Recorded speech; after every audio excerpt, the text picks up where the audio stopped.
Yo, welcome to the podcast today. Irish news, Bray people news. I have a good few things to get through on this podcast. I'd like to welcome you to my usual news topics of the day and what's going on in the world. Whether it's good or bad, I'm not sure, but I'd just like to start off with the usual news, the Irish Independent news. For you. There's not much happening, I was saying there in the world today. It just says three more men arrested in connection with 157 million cocaine haul, dubbed biggest drug siege in history of the state. That was on RT News there earlier on. It just says shipment this size would not have entered Irish waters without involvement of an Irish gang. Press briefing here. Garda forensics will start pulling apart the containers hold. Irish Navy fired warning shots in effort to force MV Matthews to stop. Find is largest drug siege in the history of the state. As I was saying there, if you were looking at the news, you would have seen that, and it is the biggest thing that happened in quite a while. And then Keen Tracy writes an article there in the Irish Independent. It's premium for premium readers now. Ireland fans are fully entitled to celebrate a famous victory. The begrudging beggars belief. Now I don't know what the article is about, but it's in the paper there today. What he writes. And tribute to lovable, kind, energetic Sarah Maskell 14, who died after taking part in TikTok challenge. And now this was. Travis had been paid following the death. The young girl has been named locally. She was taken to Crumlin Hospital on Friday after becoming ill. The 14-year-old from Kilmona was a member of the Kilmona GA clubs, which expressed its shock and sadness at the loss of a younger player. On Wednesday evening last, we learned of the sudden illness of such a lovely young girl. There are no words to describe the shock and sadness of the community, and our hearts go out to her. Sarah was only beginning her journey of life, a kind, energetic, and fun-loving girl. The coroner has been notified of the girl's death. A Garda spokesman have notified the coroners of which occurred at Crumlin Hospital. Meanwhile, a spokesman for social media platform TikTok said, "Our deep sympathies are with the family. Content of this nature is prohibited, and supporting our community working." Now that is more to do with social media, as I was saying there. It's so that's that news there. That was terrible news as well. And then Garda seal off part of Mayo Town amid ongoing incident. Now I don't know what that story is about. It just says part of Ballymah has been sealed off tonight as Garda deal with ongoing incident in County Mayo. Police activity is focused on a retail outlet in Market Square area of Ballina. Members of the Garda armed unit are assessing the Garda operation. Garda in Ballina are currently at the scene of an ongoing incident at the market. As this is a live operation, no further details are available at this time. More news to follow about this, and that's going up on the Irish Independent News. And then multi-million euro tax debt is at the centre of Peter McVerry Trust financial crisis. What that's about, a multi-euro tax debt has contributed to the major financial crisis at the house charity Peter McVerry Trust. The Irish Independent can reveal the charity's board rejected a proposal by its chief executive Francis Dotley last weekend to appoint well-known businessman Dave Hall and two other people in the board and governance of Peter McVerry's trust. Housing Minister Darrell Brown has been told by Mr. Doherty the high-profile charity is now in precarious position, but it's unclear at this stage what level of financial assistance it will need from government funds. So that's on that, and then more about the shipping. Paul Williams inside the Ellie Williams Butler Yates that intercepted mothership with 157 million worth of cocaine. As I was saying, that was the story there, the main story. What I started my podcast to it. And then Frank Roach writes an article. Mickey Hart and Jim McGuinness, the biggest movers in Gaelic game managerial market. which both managers there going to different counties and trying their hand out. Well, Jim McGuinness was with Donegal anyway, so he's not taking a gamble with them here. What is he going to do with Donegal? He was successful there the last time, and that's all I can say on the matter. He was fairly successful, and it's worth noting. He could win another All Ireland with Donegal, but Donegal didn't play great this year in early on rounds. So now I'm just going to go through the usual banter of the Bray people before I go through anything else. The top story then is Ukrainians would be only residents of Old Convent. What that story is saying it is Wicklow County Council has entered into a lease agreement with Loreto Institution Property Trust for the former convent Bray to provide accommodation for displaced Ukrainians for a period of 2 years.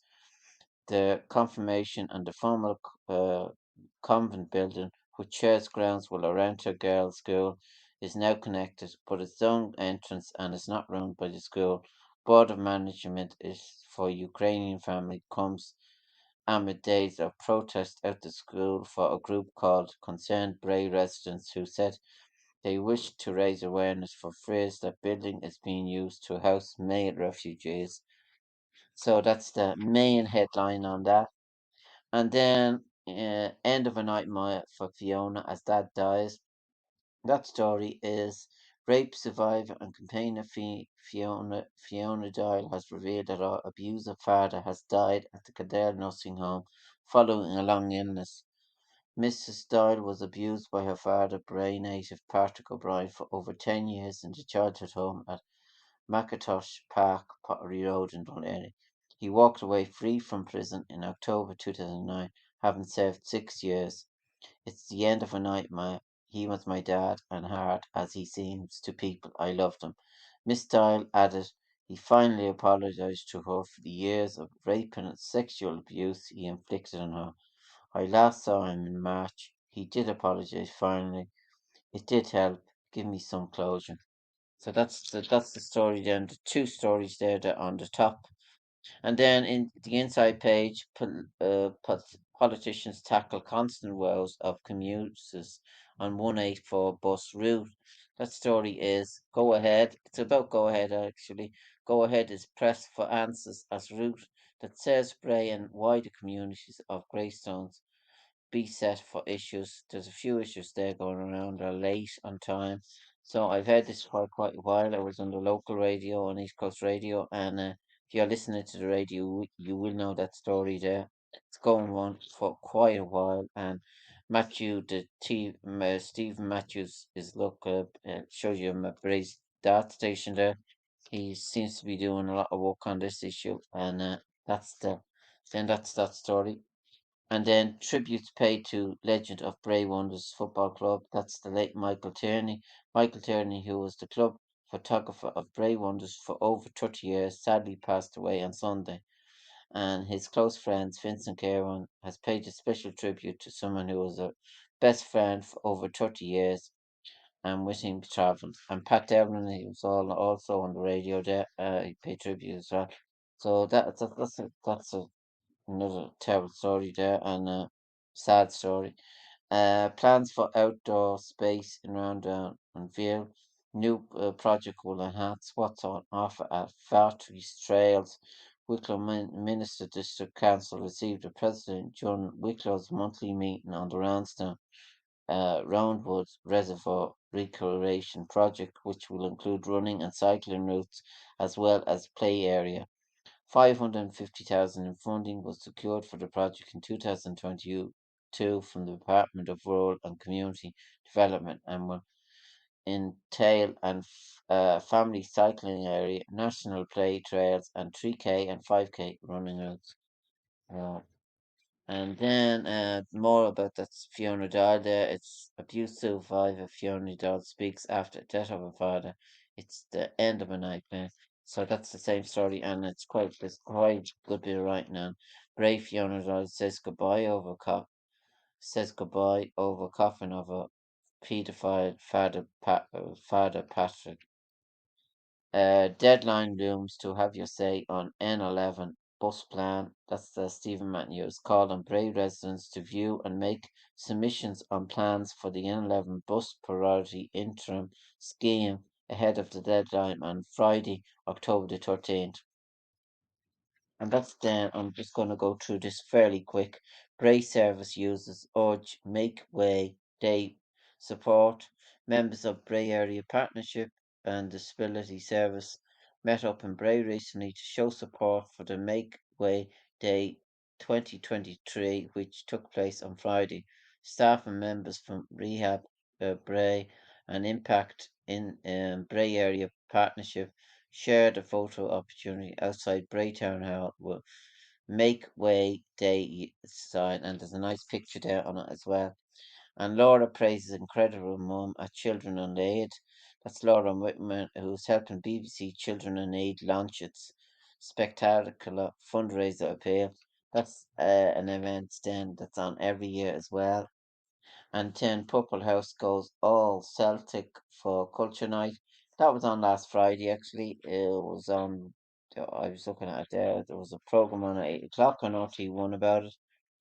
And Wicklow yoga teacher is shocked by Russell Brand's rape allegations. Comedian received private yoga sessions from Teresa Murphy Moore for 2 months, and that's more than it shows you a picture of Russell Brand. I really don't want to nail him to the cross right now because it's kind of death by media at the moment. So we have a view then on that. And Wicklow TD seeks urgent action on school bus crisis. That's still going on. There's a quite a problem with buses there for school kids, and it's still going on. I see. And then more about that story there that I read out there. Councils say building at centre of your protest will only house Ukrainians. That's more about that article. Wicklow Stories Film Festival set for return. That's the film festival there. A hugely successful launch that year. The Wicklow Stories Film Festival will again open its door to film fans of the Whale Theatre in Greystone. In October 2022, Greystone saw the inaugural Wicklow Stories Film Festival, which brought film and music to the Whale Theatre with films by Emily Winner, Neil McKay, and legendary Irish filmmaker Baz Black, Dublin's Crust. The red carpet brought dignity and film fanatics. So if you're into film and film directors, which I am, I have a keen interest in it, and it's very interesting, the art of making films. So I just thought I'd mention that. That's one of the stories there that's going to bring people today, and very interesting stuff altogether. Young people locked out of housing market. That's more with Jennifer Whitmer. She mentions that in a local thing. There's quite a good bit of news in the Brave People today, and there's an article then about Perry Isle, family owned, customer focused. He's in business for 50 years, delivering oil to people, and it shows you just the vans there and the different things. And then Mermaid Art Centre, I see, swims to success as it hits 21st years in business milestone. I went to a couple of shows there, I'd say 2 or 3 shows. They're quite good, maybe more than that, considering the length of time it's celebrating there. So congratulations to the Mermaid Theatre. And largest ever attendance for Ashford Honey Festival. That's another two new thing there that's in making honey, and fair play to them. Locals bid farewell for last orders served at beloved Wicklow pub. This is about Plucks there. It shows you the last orders there in the pub. Plucks of Kilmactan had its last array on Saturday, September the 23rd. We're heading to Spain, said the owner, and we're going to take the car with us and fill the boot up with lots of stuff. We're starting in Balbo and we're going to walk our way down to Spain and Portugal. But if we were offered a business opportunity in Ireland that was viable, certainly consider that too. But we do need a couple of months off. The Mercari family were contacted for comments but had not responded by the time of publication. So I don't know what's happening with the lands there in Kilmacanic. I don't think anyone does in the pub. So it's people are hoping that it won't be knocked down. So I'm not sure. Can't tell you that song. And then Child and Family Project is fettered. That's another thing. The hugely community spirit of Wicklow Child and Family Project on 20 years of making a difference. The two TDs attended a special celebration which took place on Friday. So, and then Stella students joined the games. That's the Wicklow. Wicklow had a huge representative at this year's community games held at the Visual Centre at St Patrick's College, Carlow, with a compilation from the Garden County bringing home a haul of medals in various disciplines. So that's great news there. That winning winners there and at young age, and then there's more pictures there in the page. People not, and then there's an article then about artists, art and culture. Just shows you people out and about. So that's then that, and then there's inside business Wicklow Chamber partner with SSC Renewables, and that's another thing. And Centra Arto Ashford Archives 49% carbon reduction in what's going on. Centra Ashford, which is a good shop as well. And then there's more about David Luby writes an article, Unruly Dublin Far Right Mob are here to stay amid social change. That's about the people outside the door, to cause the fuss. I saw that Healy Ray there with his laptop, and they wouldn't let him walk, and then other people trying to get out of the building. It's terrible what's going on, and I don't know what's going to happen there. They're going to look at maybe changes. I'm not sure. I couldn't tell you that, but it's terrible our society when you come to think what's happening, and people will maybe agree with me or disagree with me, but I don't know. And this week, Edward, he writes usually, makes a nice food dish. This week he's making autumn beef and vegetable casserole.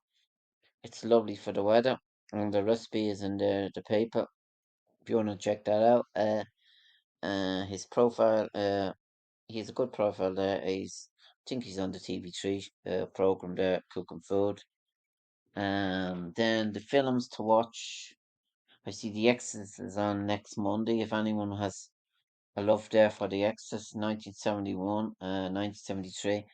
Just the opening scene in that film frightened the shite out of me, and I don't know, maybe some of the person can tell me that. And Linda Blair was in it, and they're making another film, and I don't know what's going to be like. It looks scary as well, and probably going to be bad. I'm not sure. And then the other film, The Place Beyond the Pines, that's 2012. That's Luke Clinton, Ruth, Ryan Gosling, and who was in the Barbie film, and that's another film that's on. It's on Tuesday, 2012, BBC Two, 11:15. And The Fugitive I see is on Sunday, and that's Channel 5. Not many people get Channel 5, but that's then the films, top films to watch out for.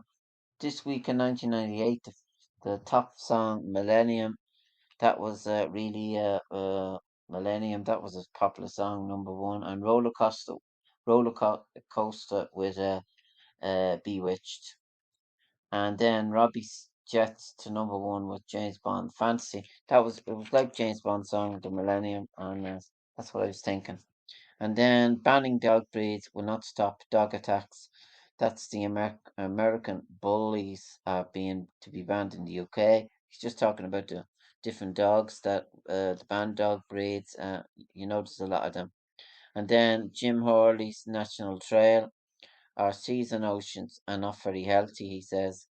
While bottlenose dolphins are intelligent and make a wide range of sounds, no dolphin language has been discovered yet. In the Star Trek film, I think it was the one that they were in San Francisco, showed you dolphins in it, and it was interesting there. And then the article, David McAuliffe writes an article this week. He's interviewed Sean O'Lahan, who recalled the record shops of his boyhood. Sean went on to run his own track one music shop in Wicklow Town while forging a successful singing career. Now he has taken up the cause of Ukraine by directing a new choir. So that's the article. That's an interesting story. The music was more important to me than the girls at the early stage, though that has changed. And it shows you pictures there. And he usually writes a good article, David Metcalf, and that's the article he writes today. And then I'm just going to go through the business thing. New tree planted grants launched. A 30.8 property in Kilmacreagh, which will be sold by online auction on Wednesday, October the 11th. So that's then on that.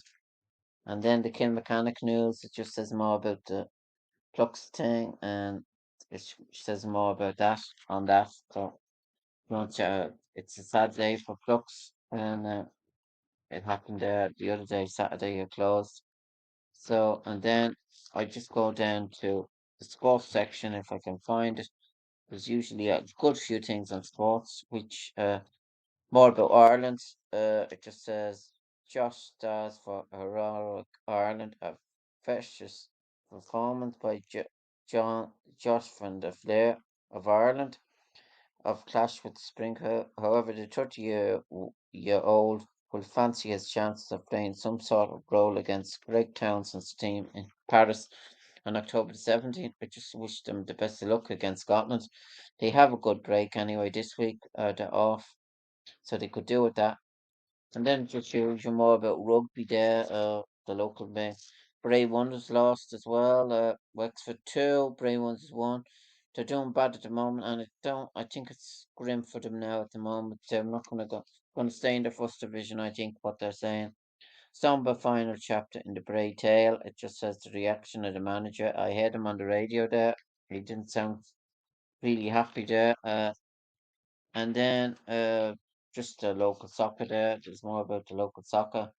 The ladies team, a super day for Blessings Louise plays Quinn plays part in history. It just shows you there about the Northern Ireland match which the ladies played there the last day. And then I was just gonna go down to the straight to the senior team. There was two matches there on the last day.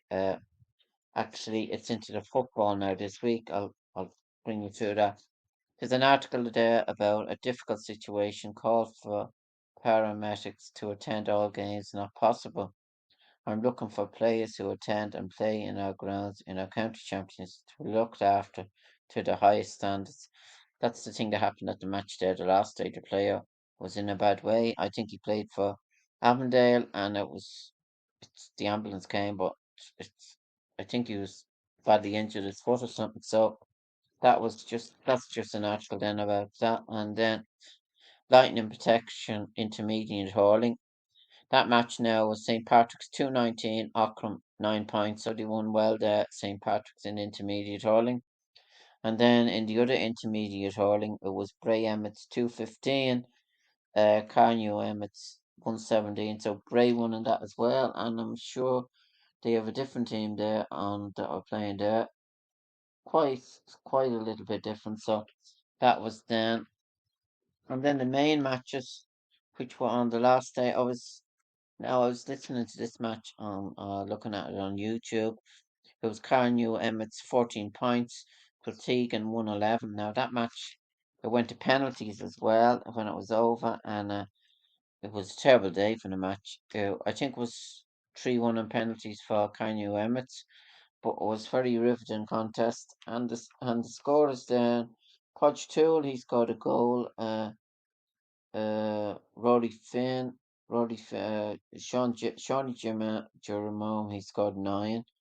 It wasn't a bad return for Kiltegan. And then for Carnew Emmett's, the main scorers then were, let me see,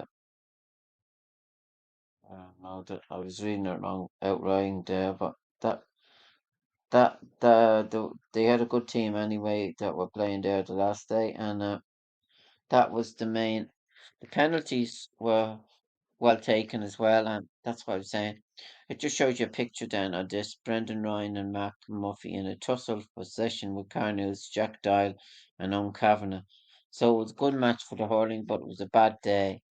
And then the match before that, which I was at myself, it was on Saturday.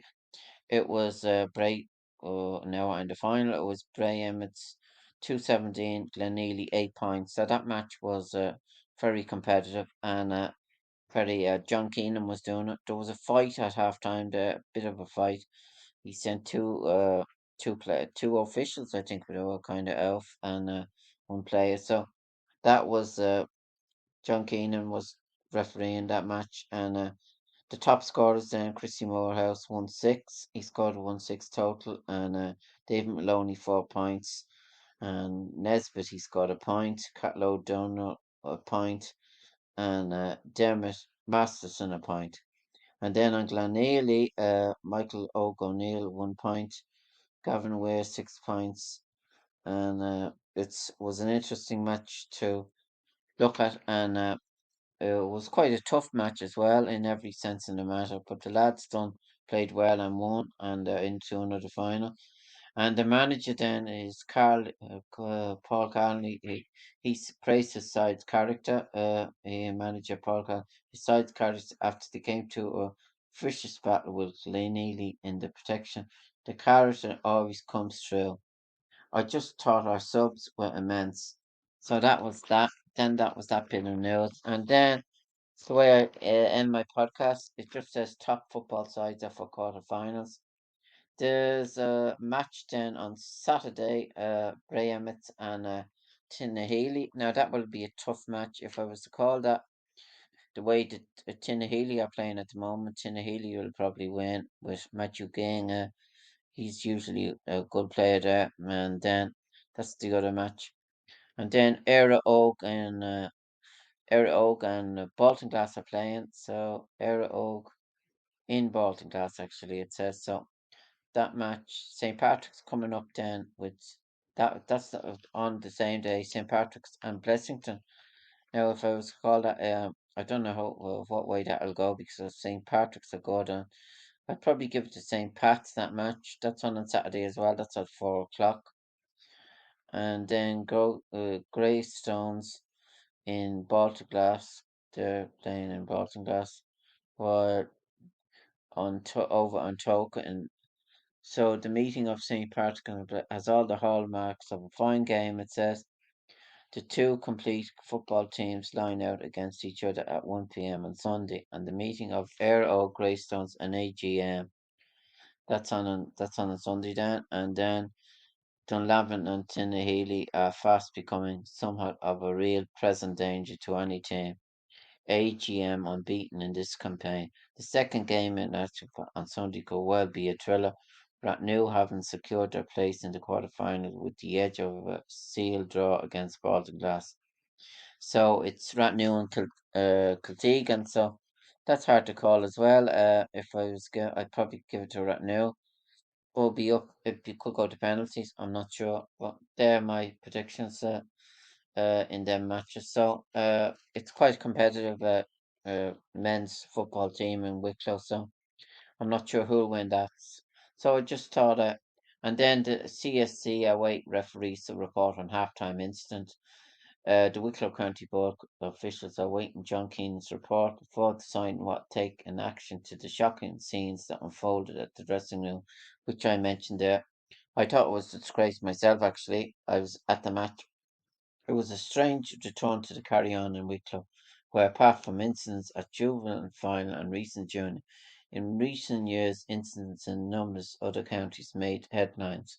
John Keenan flashed red cards at two members of the Glenini backroom team before the game resumed. So that was what I was talking about there. I hope you enjoyed my podcast today. I'll be back with another one maybe on the bit is about the league system in England and Sky Sport. I was going to do a bit of Sky Sport, but it's just about Donald Trump. I've heard about that. The fair dodging taxes. I don't want to talk about that again, and it's nasty stuff. So, thanks very much, and I hope you enjoyed my podcast today. And I think I'm going to go into 50 episodes anyway to finish my season off, and be interesting enough. So, thanks very much for listening, and I hope you enjoy my podcast today. Thanks.